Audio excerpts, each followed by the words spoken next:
Mercy தொலைக்காட்சி வழியாக இந்த வாய்ப்பினை வழங்கிய ஆண்டவருக்கு நான் நன்றி செலுத்துகிறேன். தவக்கால சிந்தனை என்ற நிகழ்ச்சியின் மூலம் உங்களை அன்போடு வாழ்த்தி வரவேற்கிறேன்.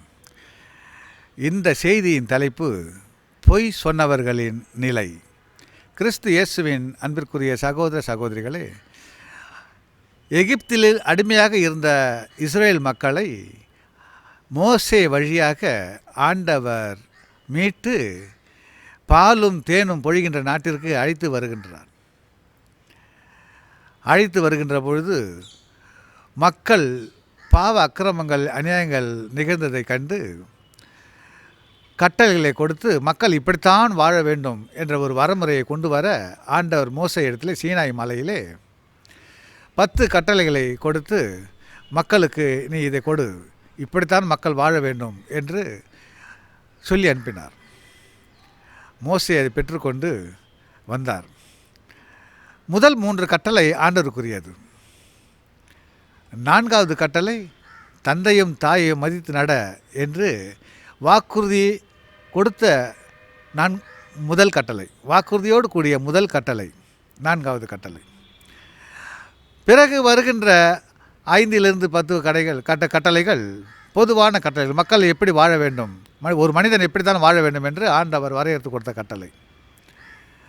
அதிலே பொய் சாட்சி சொல்லாதிருப்பாயாக என்று ஒரு கட்டளை உண்டு.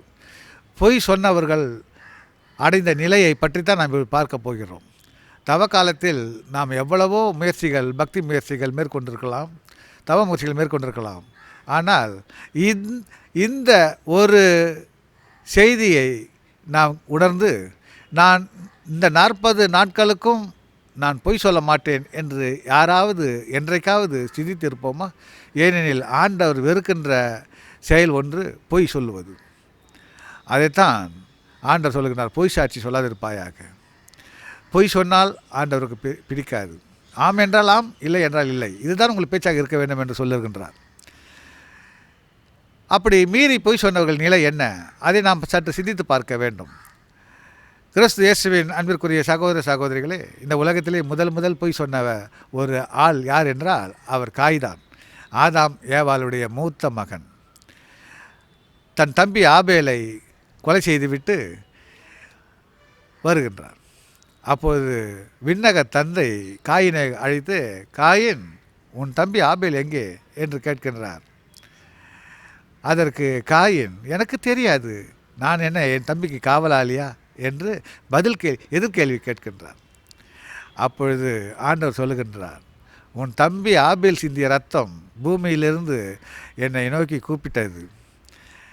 எனவே உன் தம்பியை கொலை செய்து விட்டாய். மேலும் நான் கேட்கப்பட்ட பொழுது நீ பொய் சொல்லிவிட்டாய். நீயும் உன் சந்ததியும் நிரந்தர குடியிருப்பு இல்லாமல் சுற்றி திரிந்து கொண்டு இருப்பாய் என்று ஆண்டவர் நாடோடியாக அலைய வைத்து விட்டார். பாருங்கள், ஒரு பொய் அவனையும் அவன் சந்ததியும் நாடோடியாக அலைய வைத்தது. 2வதாக ஒரு நபரை பார்ப்போம். ஆபிரகாம் சொன்ன ஒரு பொய். ஆபிரகாமுக்கு வாக்குத்தத்தங்களை கொடுத்து ஆண்டவர் அழைத்து வருகின்றார். ஆனால் ஆபிரகாம் தன் மனைவி சாராளை பார்த்து, இவள் என் தங்கை என்று பார்வோன் மன்னனிடத்தில் சொல்லுகின்றார். பார்வோன் மன்னன் அவளை தன் மனைவியாக ஆக்கிக் கொள்ள அழைத்து செல்கின்றான். ஆண்டவர் திட்டத்திற்கு நேர் விரோதமாக செயல்பட்டு விட்டார் ஆபிரகாம். அப்பொழுது ஆபிரகாம் மதிப்பிழந்து மானம் இழந்து உண்மை தெரிந்தவுடன், பார்வோனுக்கு உண்மை தெரிந்தவுடன் வெளியே எகிப்து நாட்டை விட்டு வெளியே துரத்தப்படுகின்றார். மேலும் சாராள் பார்வோனின் மனைவியாக அழைத்து செல்லப்படுகிறார். பாருங்கள், ஒரு பொய் ஆண்டவருக்கு விரோதமான காரியங்களை, திட்டத்தை செய்தது. அதே வேளையிலே ஆண்டவரின் திட்டத்தையே சீர்குலைக்க செய்தது. நாமும் பொய் சொல்லாமல் இருக்க முயற்சிகள் மேற்கொள்வோம்.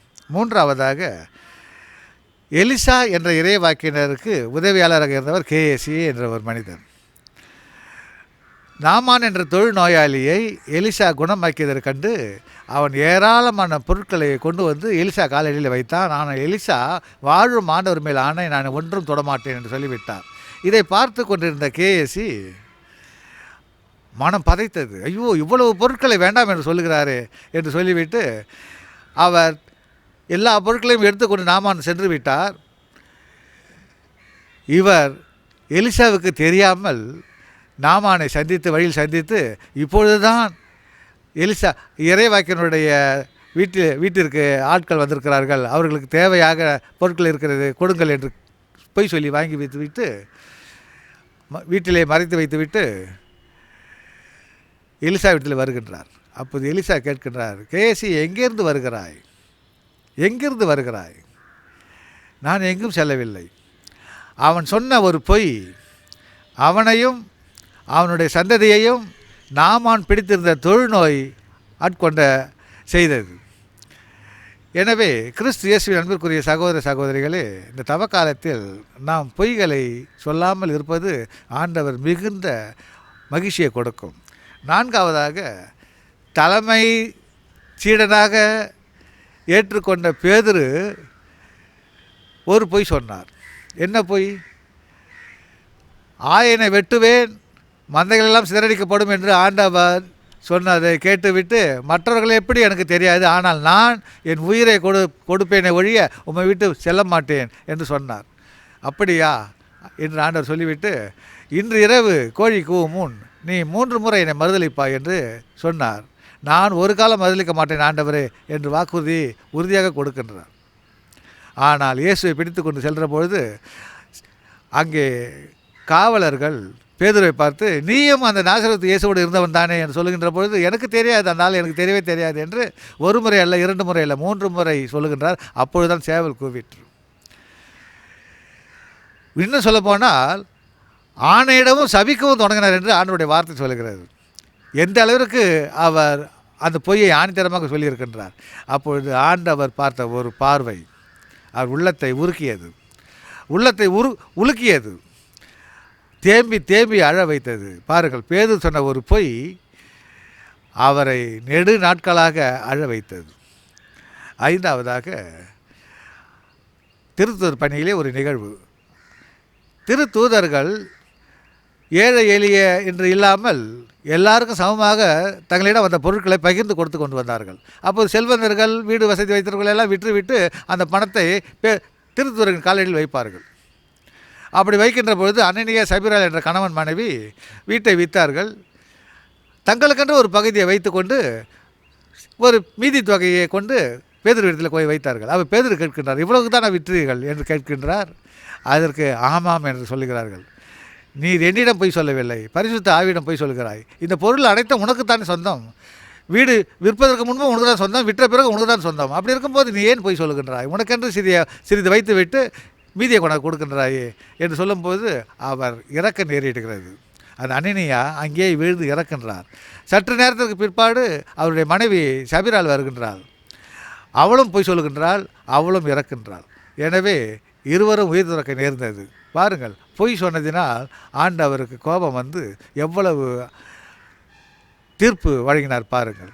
கிறிஸ்து இயேசுவின் அன்புக்குரிய சகோதர சகோதரிகளே, இந்த தவ காலத்தில் நாம் இருக்கின்றோம். எத்தனையோ பக்தி முயற்சியில் மேற்கொண்டோம். சிலர் 40 நாட்கள் நான் கவிச்சி சாப்பிட மாட்டேன், புலால் உணவு சாப்பிட மாட்டேன்,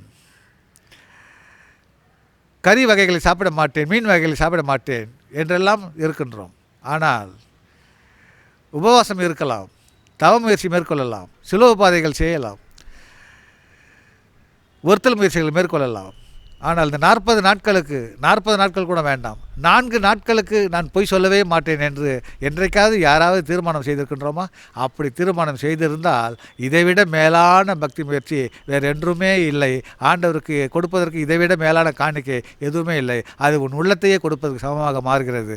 எனவே கிறிஸ்து இயேசுவின் அன்பிற்குரிய சகோதர சகோதரிகளே, இந்த தவ காலத்தில் நாம் ஆண்டவருடைய கட்டளைகளுக்கு கீழ்ப்படிந்து நடக்கின்ற பிள்ளைகளாக மாறுவோம். அவருடைய அன்பின் பிள்ளைகளாக வாழ்வோம். ஆண்டவருடைய கட்டளைகளை நாம் கடைபிடித்து வாழ்வோம். வாழ்வதற்கு மட்டுமல்ல, அனைவரையும் கடைபிடிக்க செய்வோம். ஆமேன்.